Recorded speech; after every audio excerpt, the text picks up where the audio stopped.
அப்படின்னு பார்க்கணும். அடுத்தது ஆன்கோயிங் அட்வர்டைஸ்மெண்ட் கேம்பெயின் எப்படி இருக்குன்னு பார்க்க தெரியணும். அதுல நீங்க எங்க ஃபிட் ஆகுவீங்கன்னு பார்க்கணும். எப்படி ட்ரெண்ட் மாறிட்டு இருக்கு கொஞ்சம் கொஞ்சமா எங்க ஏன்னா இதெல்லாம் ஃபினான்ஸ். இந்த இடம் இல்லைன்றனால தான் நீங்க என்ன பண்ண மாட்டேங்கிறீங்க. எல்லாம் அங்க அதானியோட குரூப் ஹெச்ஆர் வந்தார். அவர் தான் எங்க செஷன் லீட் பண்றாரு. நான் இதை சொல்லிட்டு இருக்கேன், அடுத்தது அவர் பேசணும். அவர் எந்திரிச்சு சொன்னாரு, செந்தில் டோம்பு எங்களுக்கு அதே பிரச்சனை. நான் ஐஏஎம்ல இருந்து எடுக்கிறேன். நான் ஐஏஎம்ல இருந்து ஒவ்வொருத்தனையும் பாத்தீங்கன்னா 36 lakhs 50 lakhs என்ற சிடிசில எடுக்கிறேன். எனக்கே அவன் ஒரு வருஷம் தான் இருக்கான். அப்ப இப்ப எனக்கு இந்த இன்வெஸ்ட்மெண்ட்ல இதுல எத்தனை இருக்கீங்கன்னு சொல்லுங்க. 3க்கு மேல இருக்கவங்க, நான் 3க்கு மேல இந்த விஷயத்துல இன்வெஸ்ட் பண்ணிட்டு இருக்கவங்கன்ற கை தூக்கலாம். டைவர்சிஃபை ரெவென்யூ ஸ்ட்ரீம் இருக்கா, அன்னெசரி எக்ஸ்பென்ஸ் என்ன இருக்கா, அதெல்லாம் உங்களுக்கு தெரியும். ரியலிஸ்டிக் கேஷ் ஃப்ளோ ஃபோர்காஸ்ட் பண்றீங்களா, இது போட்டா தான் முதல்ல இந்த ஃபோர்காஸ்டே பண்ண முடியும். இன்வாய்ஸ் ஃபேக்டரிங் எப்படி இருக்கு, கேஷ் ரிசர்வ்ஸ் ஃபார் எமர்ஜென்சிஸ் எவ்வளவு தூரம் நீங்க ஒதுக்கி வச்சிருக்கீங்க. சரி, இதுல 3க்கு மேல இதெல்லாம் தெரியாம கூட நான் என்ன பண்ணிட்டு இருக்கேன். இதுவே ஒரு நம்பிக்கை தானே. நான் சொல்றது இதுவே ஒரு நம்பிக்கை தானே. இதெல்லாம் எனக்கு தெரியல, இதனால நான் என்ன பண்ணிட்டு தான் இருக்கேன். பிசினஸ் நடத்திட்டு இருக்கேன். ப்ராஃபிட் என்ன அது எனக்கு தெரியல. அது எனக்கு தெரியல. நீங்க ப்ராஃபிட் எடுக்கிறீங்களா என்னன்னு தெரியல, இல்ல நீங்க நினைச்சிட்டு இருக்க ப்ராஃபிட் ஆக்சுவல் ப்ராஃபிட்டான்னு தெரியல. ஆனா கடை திறந்துருக்கு. வருஷம் நான் என்ன கட்டுறேன், டாக்ஸ் கட்டுறேன் வாழ்க.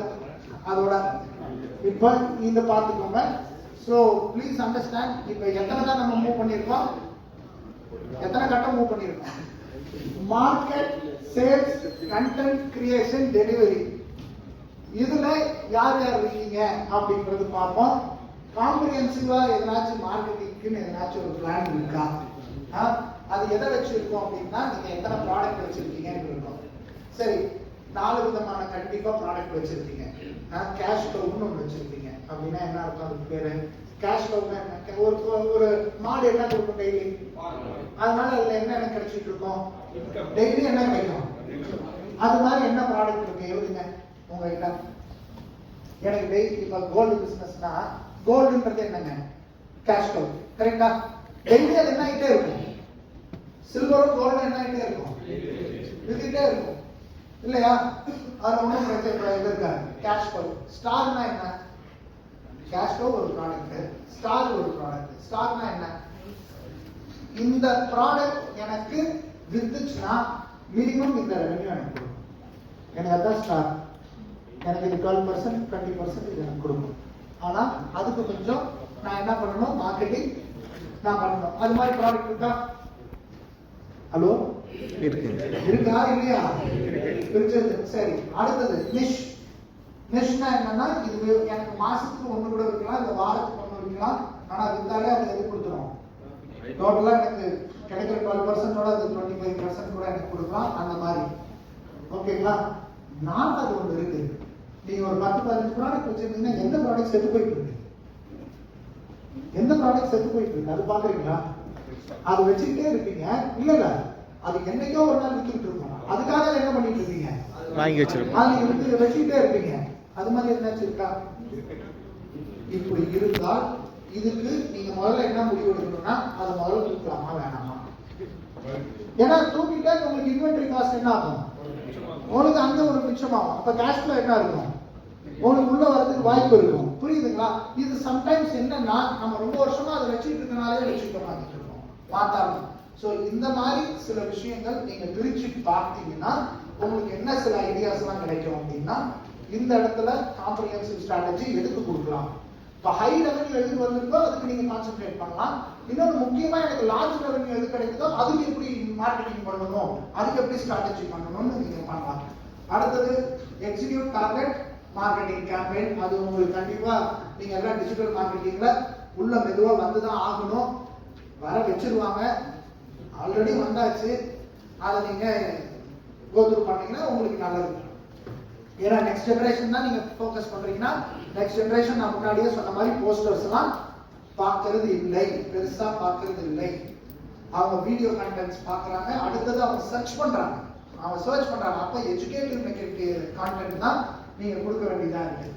அப்புறம் ஃபனல்லாம் உங்களுக்கு தெரியும்னு நினைக்கிறேன். கண்டிப்பா ஃபனல் எவ்வளவு ஃபனல் உள்ள வந்துட்டே இருக்குன்றது உங்களுக்கு ஐ திங்க் இதுல மட்டும் ஒரு 50% வரும்னு நினைக்கிறேன், கை தூக்குவீங்கன்னு நினைக்கிறேன். 50% மேல இருக்கு. கோ ஹெட், இன்னும் ஸ்ட்ராங்கா பண்ணுங்க அந்த விஷயம். Then functional heads right day to day, இதுதான் ரொம்ப முக்கியம். இப்ப இந்த ஃபங்க்ஷனல் ஹெட்ஸ்ன்றது உங்க இதுல யாரு? நீங்க தானா இல்ல உங்களுக்கு கீழே எத்தனை பேர் இருக்காங்க பார்த்துக்கோங்க. புரியுதா? அவங்க இப்ப நீங்க ஓவர்சீஸ் மார்க்கெட்டிங் பாக்குறீங்கன்னா அது ஒரு தனி இடம். அந்த இடத்துல அது எப்படி ஆப்ரேட் ஆகுது. லீட் சேல்ஸ் டீம் இருக்கா? சேல்ஸ் டீம் இருக்கு, லீட் சேல்ஸ் டீம் இருக்கா? இப்ப நாங்க கார்ப்பரேட்ல என்ன பேசுவாங்கன்னா டீம்னு பேசுவாங்க, ஹை பெர்ஃபார்மிங் டீம்னு பேசுவாங்க. டீம் அது பாட்டுக்கு இருக்கும், அது கொடுத்துட்டு இருக்கும். ஹை பெர்ஃபார்மிங் டீம் எப்படி? இப்ப ஆர்மில கமாண்டோன்னு சொல்றாங்க பாத்தீங்களா, கமாண்டோ அப்படின்றாங்க. இந்த கமாண்டோ வந்து பாத்தீங்கன்னா ஒரு ஆள் 32 ஆளுக்கு இணை. இந்த ஒரு ஆளுன்றது 32 பேர். ஒரு கமாண்டோ சாகக்கூடாது, சத்தான அதோட காஸ்ட் அவ்வளோ இம்ப்ளிகேஷன். ஒரு கமாண்டோவை உருவாக்குறதுக்கு அவ்வளோ காஸ்ட். அது மாதிரி தான் ஹை பெர்ஃபார்மிங் டீம். இந்த டீம் உங்களுக்கு 4 பேர் இருப்பாங்க, 3 பேர் இருப்பாங்க. ஆனா பாத்தீங்கன்னா இந்த ஜெனரல் டீம் இருக்கு இல்லையா, அதோட 3 மடங்கு 4 மடங்கு என்ன கொண்டு வந்துருப்பாங்க? growth and revenue கொண்டு வந்துருப்பாங்க. So that's called high performing team. So அந்த மாதிரி உங்ககிட்ட யாரோ ஒருத்தர் மேட்ச் இருக்காங்களா? அந்த மாதிரி ஒரு ஆள் நீங்க ட்ரெயின் பண்ண விரும்புறீங்களா? வேணுமா? இந்த மாதிரி முடிவுகள்லாம் நீங்க எடுக்கணும். அப்பதான் இந்த பிசினஸ் அப்படின்றது உங்களுக்கு மூவ் ஆகிட்டு இருக்கிறது. Supervisor delivery operations. இப்ப மெயினா சூப்பர்வைசர் வேற, சூப்பர்வைஸ் அப்படின்றது வேற. சூப்பர்வைசர் அப்படின்றது ரோல். சூப்பர்வைசிங் அப்படின்றது நீங்க எல்லாருமே பண்ணணும், நீங்க எல்லாமே பண்ணணும். சூப்பர்வைசிங் ரொம்ப முக்கியம். இப்ப நான் PhD பண்ணும் பொழுது என்னோட கைடு பேர் வந்து ரிசர்ச் சூப்பர்வைசர்.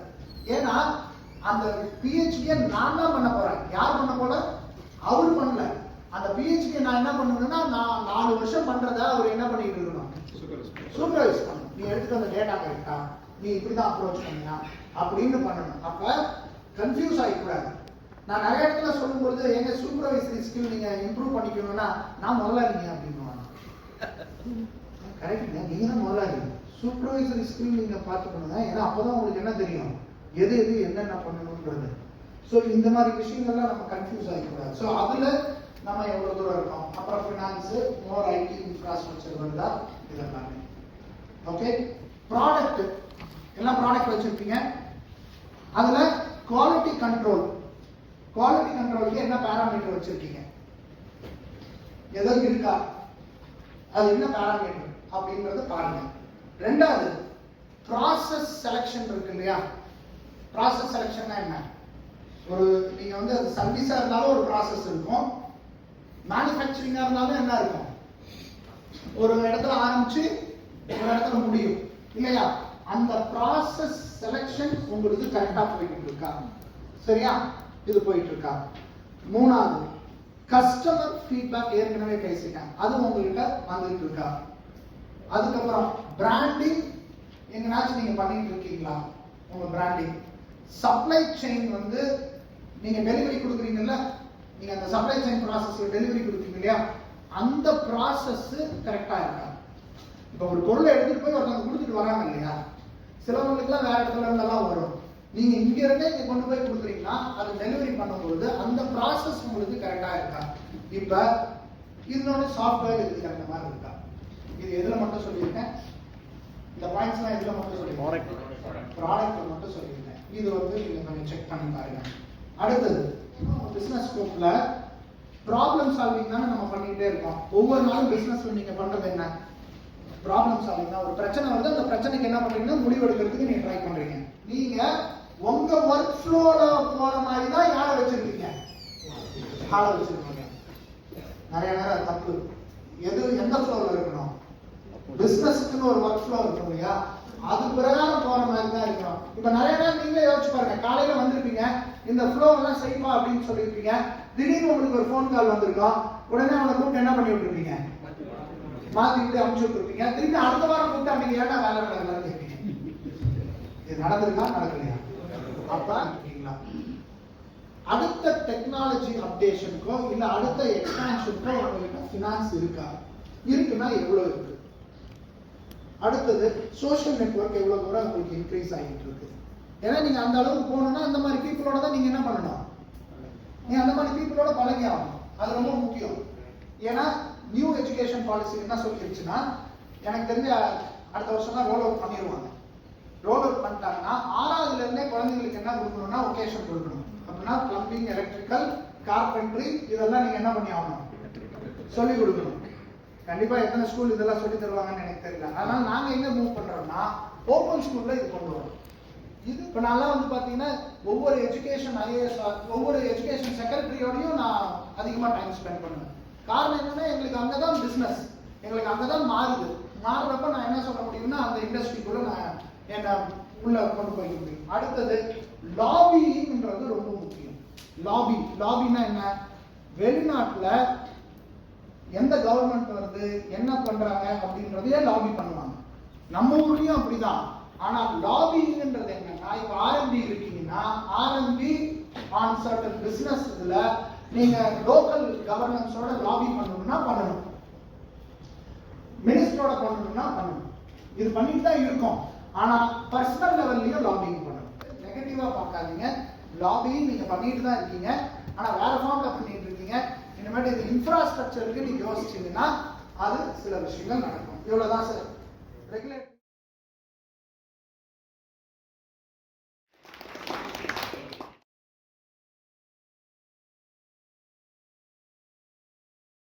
நம்ம 2014 ஆர்எம்பி ஆரம்பிச்சதுக்கு அப்புறம் 4வது செஷனுங்க அவரோட நம்ம டிராவல் பண்ணிட்டு இருக்கிறோம். எக்கட்ல வந்து பண்ணாரு, மிக பிரமாண்டமா பண்ணாரு. டீ காஃபி சாப்பிட கூட யாரும் எதிர்த்து போடல. அந்த அளவுக்கு செஷன் வந்து கிட்டத்தட்ட 6 மணி நேரத்துல வந்து ஒரு 3 மணி நேரம் தொடர்ந்து கண்டிப்பா பண்ணாரு. மிக சிறப்பா இருந்தது. அது தொடர்ந்து போன பீரியட்ல பாத்தீங்கன்னா பாலாஜி அவங்க பீரியட்ல தான் அது ஆரம்பிச்சதுங்க. நம்ம சிவகுமார் ஜிக்மா மனோகருக்கு நேரத்தில் நன்றி சொல்லணும். கிட்டத்தட்ட ஒரு 6 மாசம் 5 மணிக்கு எழுதி போட்டு தொடர்ந்து நடத்துனாங்க. புது மெம்பர்ஸ்லாம் தெரியாது. கிட்டத்தட்ட 5 மணிக்கு ஸ்டார்ட் பண்ணி 6 மணிக்கு டெய்லி 1 மணி நேரம் பண்ணோம். அது இல்லாத மந்த்லி ஒரு செஷன் வந்து பண்ணாரு. அவரோட நிறைவு வந்து பிரபஞ்ச ஆற்றல இறையாற்றல் இன்னைக்கு நிறைவடைஞ்சிருக்குது. ரொம்ப சந்தோஷமா இருக்குது. அதாவது நிறைவு வந்து நம்ம நிறைவு பண்ணிட்டா சிவகுமார் கேட்டே இருப்பாங்க, ஏதோ டேட்ல பண்ணலாங்க. அது வந்து இன்னைக்கு நிறைவடைஞ்சிருக்குது. உண்மையை நல்ல டேக் எடுத்துக்கிறோம். இது வந்து பயிற்சி, முயற்சி, தொடர்ச்சி இது வந்து நம்ம தொடரணும். நல்ல டூல்ஸ் கொடுத்துக்கிறீங்க. பிறகு இதோட கன்வியூஸ் நீங்க அப்படியே ஃப்ரீயா இருக்கும்போது அப்படியே நம்ம மெம்பர்ஸ்க்கு எல்லாத்தையும் நீங்க ரீச் பண்ணி கொஞ்சம் எல்லாமே எடுத்துட்டு போயிடறாங்க. அதே மாதிரி சுகுமார் சார் நல்ல டாக், அவர் ரொம்ப உடனே அவர் நல்லா சிறப்பாக பண்ணாரு. ரொம்ப வாழ்த்துக்கள். உண்மையிலே இதை வந்து நம்ம ஆர்பிஎஃப் ஈரோடு கிடைச்ச டேபிள் மிக சிறப்பா இதை எடுத்து முதல் வந்த டைம்லயே உடனே இதை வந்து சிறப்பாக செஞ்சுக்காங்க. கோஆர்டினேட்டர் அவருக்காக முயற்சி செஞ்சு எல்லாமே செலுத்து கொடுத்து எல்லாருமே அட்டன் பண்ணிக்கலாம். உண்மையிலே இன்னைக்கு கிடைச்சதை வந்து நம்ம பயிற்சியா செஞ்சா தான் நம்ம பிசினஸ் பயன்படும். அனைவருக்கும் வாழ்த்துக்கள். தேங்க்யூ. முடிச்சிடலாம். ஒரு 1:30 மணிக்கு சாப்பிட வந்தது. ஒரு 5 நிமிஷம் சாப்பிட்டேன். டைம் இருக்காது.